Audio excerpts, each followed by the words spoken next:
Hello friends, नमस्कार।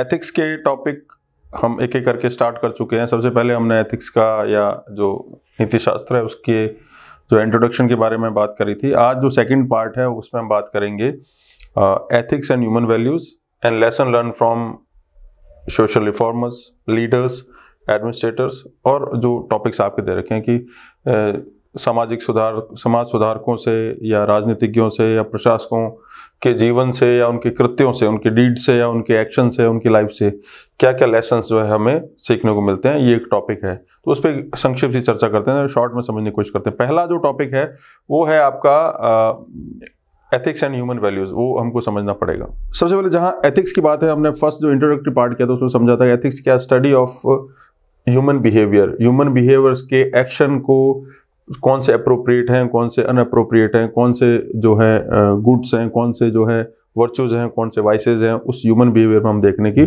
कोशिश करते हैं। यानी मनुष्य के आचरण में अनुचित कार्यों की मीमांसा जो है वो हम एथिक्स में जनरली करते हैं। बहुत सी डेफिनेशन है, सिंपल हमको।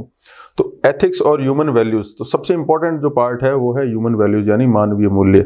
अब मूल्य जो है, ये शब्द जो है हमको समझना पड़ेगा कि इसका दरअसल मीनिंग क्या है। मूल्य का अर्थ होता है कि जो किसी भी व्यक्ति के एक्शन को, किसी भी व्यक्ति के कर्म को जो है उसको गुणवत्ता प्रदान करता है।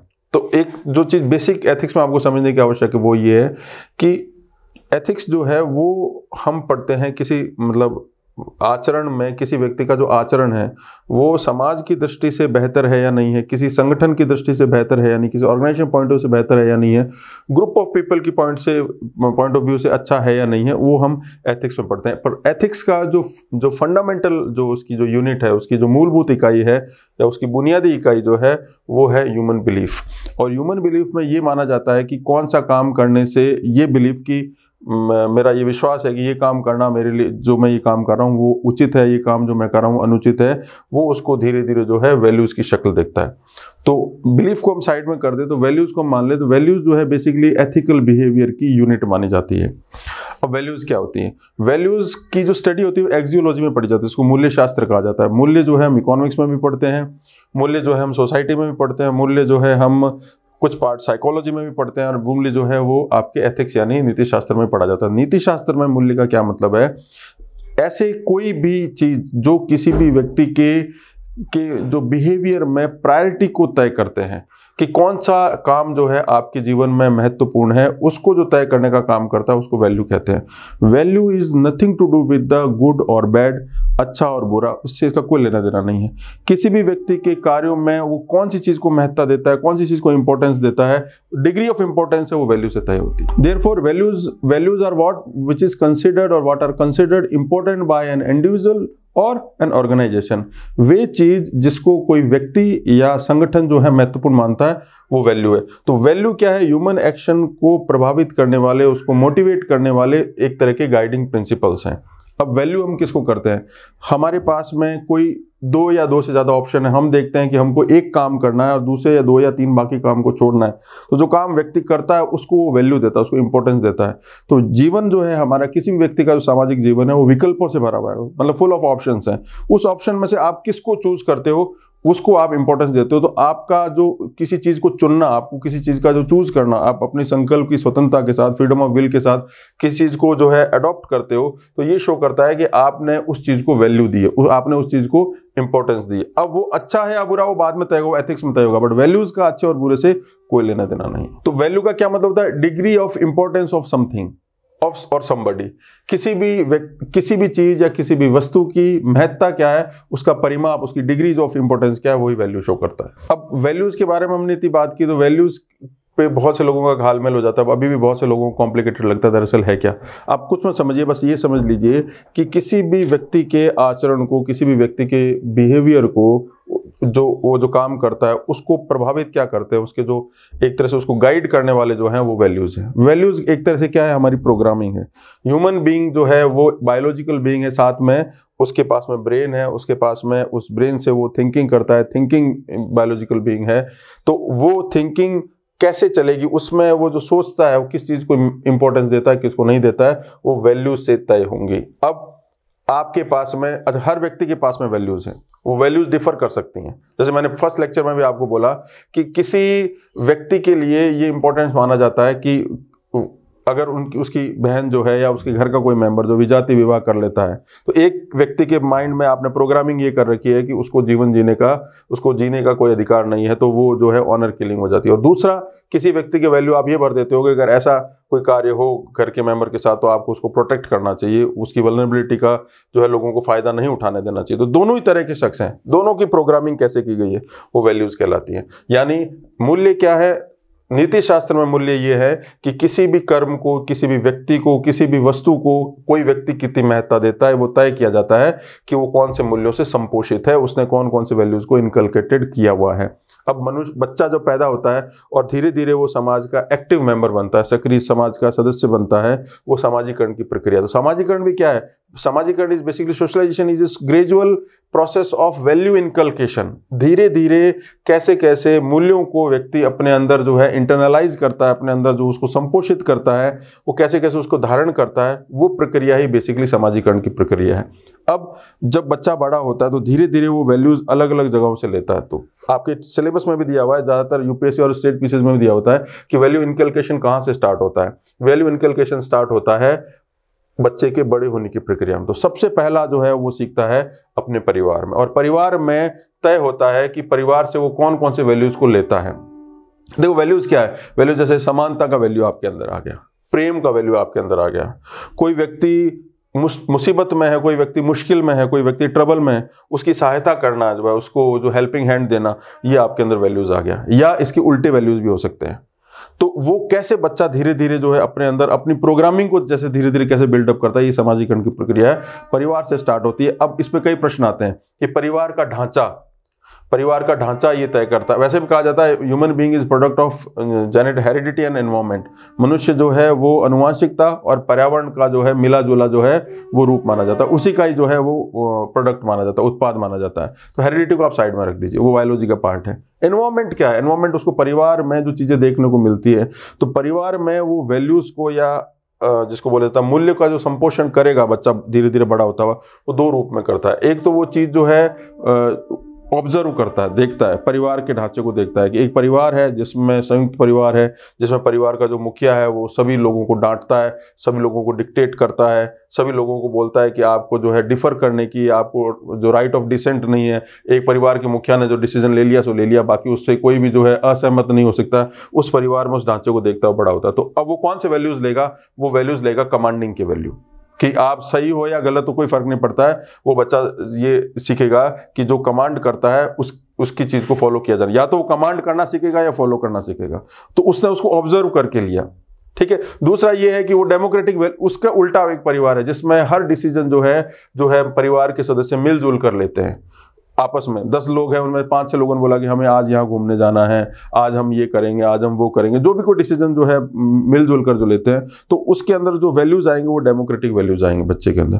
तो परिवार में धीरे धीरे सदस्यों को देखता हुआ जब बच्चा बड़ा होता है तो वो दो तरह के वैल्यूज, दो तरह के परिवार, ऐसा नहीं है कि कोई इसका बिल्कुल ब्लैक एंड व्हाइट, इसके जो है कई शेड्स भी हो सकते हैं फैमिली के। तो वहां से वो वैल्यूज को लेना स्टार्ट होता है। सबसे पहले अपनी माता से वो वैल्यूज लेगा, उसके बाद अपने पेरेंट्स से लेगा, फिर अपने जो है ग्रैंड पेरेंट्स हैं उनसे लेगा, अपने सिबलिंग्स हैं, उसके जो कजन्स हैं, अपने रिश्तेदार हैं, परिवार के ढांचे से, ढंग ढांचे से उसका जो कैसी व्यवस्था चलती है वो धीरे धीरे ग्रेजुअल है। ये एट वंस नहीं है, ये एब्रप्टली वैल्यूज को नहीं लिया जाता है। जो सामाजिकरण की प्रक्रिया है, वैल्यू इनकलकेशन की जो प्रक्रिया है, मूल्यों को संपोषित करने की, उसको इंटरलाइज करने की, अपने अंदर समाहित करने की जो प्रक्रिया है, ये ग्रेजुअल है, ये धीरे धीरे होती है। शनय शनय जो है इस प्रक्रिया से बच्चा जो है वो अपने वैल्यूज को लेता है। तो प्रारंभिक पाठशाला जो है उसकी मूल्यों को धारण करने की, वो क्या है, वो परिवार है। परिवार में मूल्यों को सीखने के बाद में बच्चा जाता है स्कूल में। अब स्कूल में जब वैल्यूज सीखने की बारी आती है, सारे वैल्यूज, सारे मूल्य जो है परिवार या फैमिली से नहीं सीखे जा सकते, क्योंकि डाइवर्स वैल्यूज हैं, अलग अलग तरह के मूल्य रहते हैं।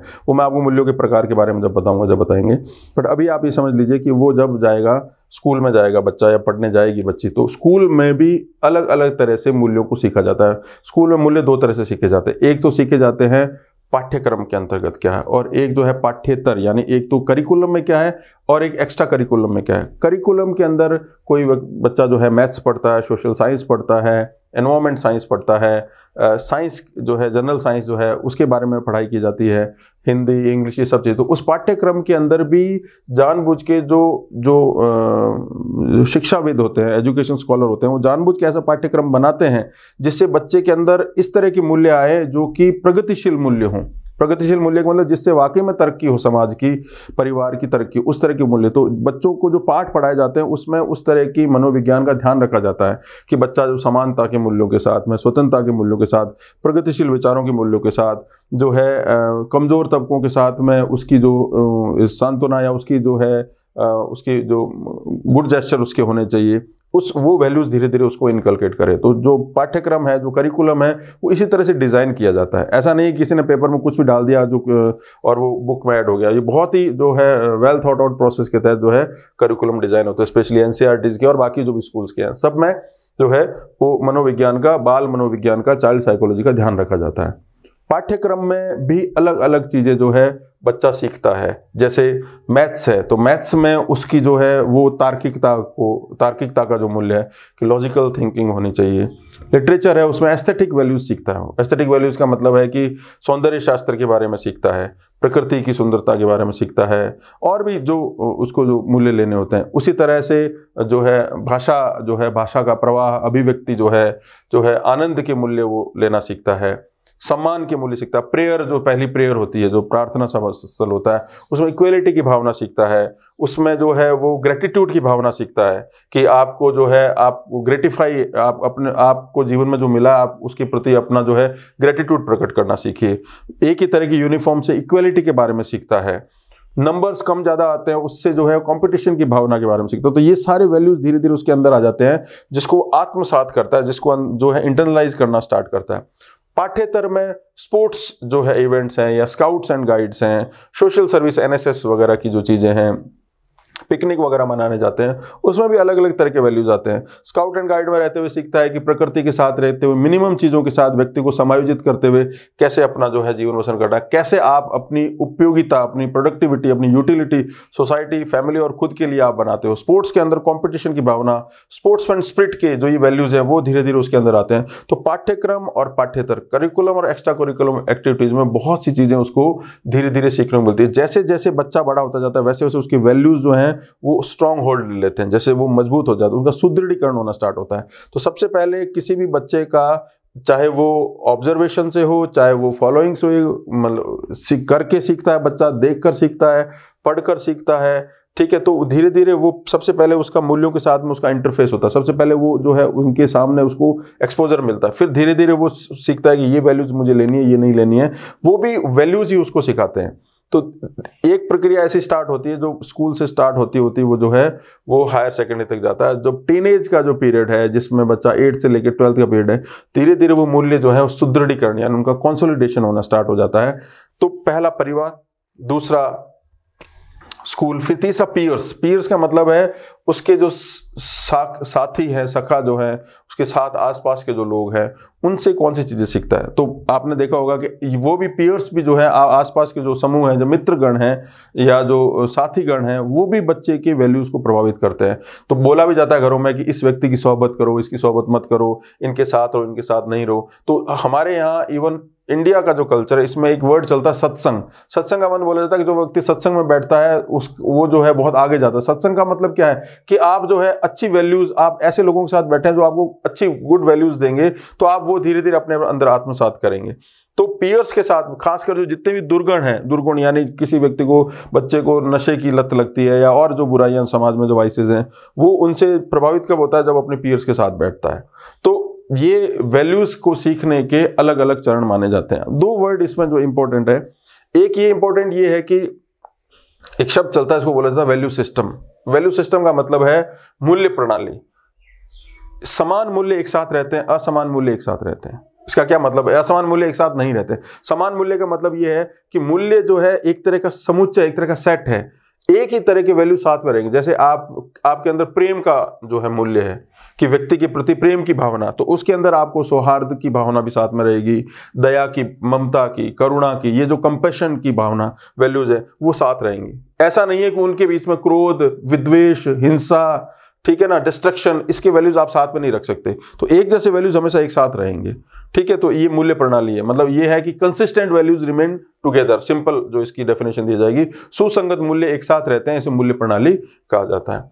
दूसरा शब्द जो है वैल्यू कॉन्फ्लिक्ट, क्या होता है? वैल्यू कॉन्फ्लिक्ट का मतलब ये होता है कि एक वैल्यू हर person to person, place to place, time to time vary करते हैं, हर व्यक्ति के लिए मूल्य जो अलग अलग रहते हैं, तो वो डिपेंड करता है। कई बार ये होता है कि एथिकल जो कंसेप्ट है, एथिकल नॉर्म्स हैं, उसमें और वैल्यू के अंदर कॉन्ट्राडिक्शन होता है, तो उस जो गतिरोध है, उसमें जो एक तरह का डिलेमा है, तो उसको दूर करना, उसको कैसे किया जाता है, उसको मूल्य संकट कहा जाता है। राधा कृष्ण का कंसेप्ट है ये। तो मूल्य संकट में ज्यादातर व्यक्ति को ऐसा लगता है कि जो समाज में जो नैतिक मूल्य या नैतिक मानदंड बनाए रखे हैं, वो मूल्यों के साथ में सुसंगता नहीं करते, तो व्यक्ति अपने मूल्यों के साथ चलता है। अब इसके बाद में एक जनरली प्रश्न ये भी पूछा जाता है कि एथिक्स और वैल्यूज जो हैं, नीति शास्त्र और मूल्य, इनके बीच में कंपैरिजन करो। तो छोटा प्रश्न बनेगा, ज्यादा जो है 50 वर्ड्स वाला बनेगा। उसमें भी आपको टेबल बनानी है, एक तरफ वैल्यूज लिखना, एक तरफ एथिक्स लिखिए, लेफ्ट में राइट में जो है वो वैल्यूज लिखिए। तो एथिक्स जो है वो बताता है कि what is correct, what is incorrect, what is right, what is wrong in your action, in human action. जबकि वैल्यूज ये बताते हैं what is important, what is not important in human action. पहला फर्क है कि मूल्य जो है व्यक्ति से व्यक्ति, समाज से समाज, स्थान से स्थान, काल से काल जो है डिफर करते हैं। मतलब values differ from place to place, individual, society, organisation, time to time change कर। जबकि एथिक्स जो है वो यूनिफॉर्म रहती है, यूनिफॉर्म या यूनिवर्सलाइज रहती है। इसका क्या मतलब है? एथिकल वैल्यूज हो सकता है चेंज हो, लेकिन एथिक्स जो है, ऐसा कोई समाज नहीं होगा जिसमें अच्छे और बुरे कर्म नहीं होते हों जो उन्होंने निर्धारित कर रखे हों, तो वो यूनिवर्सलाइज होगा। तीसरा फर्क ये है कि वैल्यूज जो है किसी भी व्यक्ति के कर्मों को, कार्यों को, उसके एक्शन को स्टिमुलाई करते हैं, उद्दीपन करते हैं, उसको काम करने के लिए प्रेरित करते हैं, मोटिवेट करते हैं। जबकि एथिक्स जो कंस्ट्रेंट है कि जनरली समाज में जो नैतिकता के मानदंड हमने बना रखे हैं, वो व्यक्ति को बहुत से कार्य करने से रोकता है, बांध रोक बनाता है वो। तो ये थोड़े थोड़े फर्क समझने, बहुत से लोगों को ये कंफ्यूजन, देखो वैल्यूज का अच्छे और बुरे से लेना देना है। कब लेना देना है? कि जब व्यक्ति, अगर मेरे लिए कौन सी चीज इंपॉर्टेंट है, कौन सी चीज इंपॉर्टेंट नहीं है, उसको मैं हमेशा ये नहीं देखूंगा कि मेरे लिए कौन सी चीज महत्वपूर्ण है, नहीं, मैं देखूंगा मेरे लिए कौन सी चीज अच्छी है या बुरी है। तो वैल्यूज से बहुत से लोग मिस्टेकन हो जाते हैं, कंफ्यूज हो जाते हैं कि इसका अच्छे और बुरे से लेना देना है। अच्छे से बुरे से लेना देना है सेकेंडरी अर्थ में, उसके द्वितीयक अर्थ में, मीनिंग में हो सकता है, लेकिन primarily values are nothing to do with the good और bad. It's basically it's a degree of importance of human action, कि आप कौन सी चीज को इंपॉर्टेंस देते हो अपने जीवन के अंदर। आपने पढ़ाई लिखाई करने के बाद में आपने इस चीज को इंपॉर्टेंस दी कि आप जो है सेल्फ जो है सस्टेन बनेंगे, आप अपने आप को जो स्वावलंबी बनाएंगे, आप सोसाइटी को कोई चीजें दोगे, तो आपने प्रायोरिटीज तय करिए। आपको 10,000 रुपये सैलरी मिलती है, 1,00,000 रुपये सैलरी मिलती है, तो आपने प्रायिकता दी कि इसमें मैं 20,000 रुपये गरीबों पे खर्च करूंगा, भिखारियों को मैं जो है कुछ दूंगा, या गरीब बच्चों को पढ़ाऊंगा। तो आपने प्रायोरिटी दी। अब आप जो प्रायोरिटी देते हो, तो ऐसे नहीं देते हो मैं प्रायोरिटी दे रहा हूं, आप दे रहे हो कि मैं ये करूंगा क्योंकि काम अच्छा है, मैं करना चाहता हूं। तो उसको लोग एथिक्स में समझ लेते हैं। जबकि एथिक्स जो है वो ऐसा नहीं। एथिक्स में तो ये है कि समाज में ही माना गया है कि जो व्यक्ति जो गरीबों पर, मजलूमों पर जो है पर पैसा खर्च करता है, उनकी सेवा शुश्रूषा करता है, वो आदमी नैतिक माना जाता है। तो दोनों में फर्क है। तो फर्क क्या है, आपको सोचना पड़ेगा, तब आपको समझ में आएगा दोनों के अंदर क्या फर्क हो जाता है। और फिर मॉरलिटी और आगे चली जाती है। मॉरलिटी इंडिविजुअल आ जाती है, इंडिविजुअल वैल्यूज आप क्या लेके चलते हैं। तो एक तो ये फर्क आपसे पूछा जा सकता है। अलग अलग तरह के वैल्यूज पूछे जा सकते हैं, मूल्य प्रणाली पूछे जाए। वैल्यूज क्या, जैसे मैंने आपको बताया कि वैल्यूज को दो तरह से बांटा जाता है। एक तो डिग्री ऑफ इंपॉर्टेंस कितनी है और वो उसका एक्सपेंशन कितना है, तो उस हिसाब से प्राथमिक मूल्य और द्वितीयक मूल्यों का एक कंसेप्ट चलता है, प्राइमरी वैल्यूज और सेकेंडरी वैल्यू। प्राइमरी वैल्यूज क्या है? तो प्राथमिक मूल्य और द्वितीयक मूल्य, प्राइमरी वैल्यूज और सेकेंडरी। प्राइमरी वैल्यूज जो होती हैं जिनका आधार, जो बेस बड़ा होता है, जैसे जो एक प्राइमरी जो आधार जो है वो है प्रेम। ये इसको यूनिवर्सल वैल्यूज भी माने जाते हैं। ऐसा कोई समाज नहीं है जिसमें प्रेम नाम की, या जो है लव या अफेक्शन जिसको बोला जाता है, उस नाम की वैल्यू को जो है महत्ता नहीं दी जाती। क्योंकि बच्चे के जन्म लेने से माता और बच्चे के बीच में, माता पिता और बच्चे के बीच में जो सबसे पहला जो तत्व आता है, पहला जो वैल्यूज आता है, वो प्रेम का है। वो हर समाज में आपको देखने को मिलेगा। तो उस प्राइमरी वैल्यूज के ऊपर फिर सेकेंडरी वैल्यूज जो, जैसे मैंने आपको बताया, प्रेम, करुणा, ममता, सौहार्द, ठीक है ना, ये जो सेकेंडरी वैल्यू उससे निकली, फिर सेकेंडरी की सब सेकेंडरी निकलती है। तो प्राथमिक मूल्य जनरली वो माने जाते हैं जो कि बड़े मूल्य माने जाते हैं, आधारभूत मूल्य माने जाते हैं, जिनका आधार जो है काफी बड़ा होता है, जो अन्य मूल्यों में भी देखने को मिलते हैं, जो कि पार्टिसिपेटिंग नेचर के होते हैं। और सेकेंडरी वैल्यूज या जो जिसको द्वितीयक मूल्य बोले जाते हैं, वो उनसे अपने तत्वों को जो है डिराइव करते हैं, उनकी व्युत्पत्ति उनके ऊपर होती है। तो एक तो ये, दूसरा जो है अलग अलग फील्ड के हिसाब से मूल्य है, राजनीतिक मूल्य, सामाजिक मूल्य, इकोनॉमिक मूल्य। आप इकोनॉमिक्स के अंदर भी मूल्य प्रणाली के बारे में पढ़ोगे, वो एक अलग तरह के मूल्य माने जाएंगे। तो वैल्यूज में ये। फिर कैसे सीखता, मैंने आपको बता दिया, परिवार में कैसे सीखेगा, किस तरह का परिवार का ढांचा, उसका स्वरूप कैसा, nature of family decides the value inculcated by a person और चाइल्ड, वो इस पे प्रश्न बन सकता है, किस किस परिवार का ढांचा कैसा, उसके आधार पे। फिर स्कूल के हर करिकुलम पर्टिकुलर में उसमें क्या क्या वैल्यूज को सीखने मिलेगी, एक्स्ट्रा करिकुलम में क्या सीखता है, पीयर से क्या सीखता है, फिर उसका जो वैल्यू सिस्टम एक बार आने के बाद में, इम्बाइब करने के बाद में, वो कैसे कंसोलिडेट हो जाते हैं, स्ट्रेंथन हो जाते हैं। एक बार मूल्य आपके सेट हो गए, आप उसको परिवर्तित करो बहुत मुश्किल होता है। उस मूल्य प्रणाली को चेंज करने के लिए आगे अनुनयन, परसुएशन की बात आएगी, जो एटीट्यूड पढ़ेंगे जब हम आपको बताएंगे। अब एक टॉपिक है कि आपको जीवन में जिन लोगों से आपको वैल्यूज सीखते हो, हम उनको साधारण भाषा में लेसन्स बोलते हैं, जो हम सीखते हैं। तो उन समाज सुधारकों से, उन राजनीतिज्ञों से, हमारे फ्रीडम फाइटर से, प्रशासकों से क्या क्या चीजें सीखने को मिलती है, ये प्रश्न बनता है। सिंपल क्वेश्चन, इसमें मैं एक एक करके जो आपको शॉर्ट करके समझाने की कोशिश करता हूं। सबसे पहले राष्ट्रपिता महात्मा गांधी के जीवन से, उनकी लाइफ से और उनके जो सरमन्स हैं या उनकी टीचिंग्स हैं, उनसे हमारे को जो वैल्यू इनकलकेट करने को मिलती है, वो सबसे इंपॉर्टेंट जो है वो है सिंप्लिसिटी। दूसरा जो है वो अहिंसा। तीसरा जो है सत्य के प्रति उनका आग्रह जो है।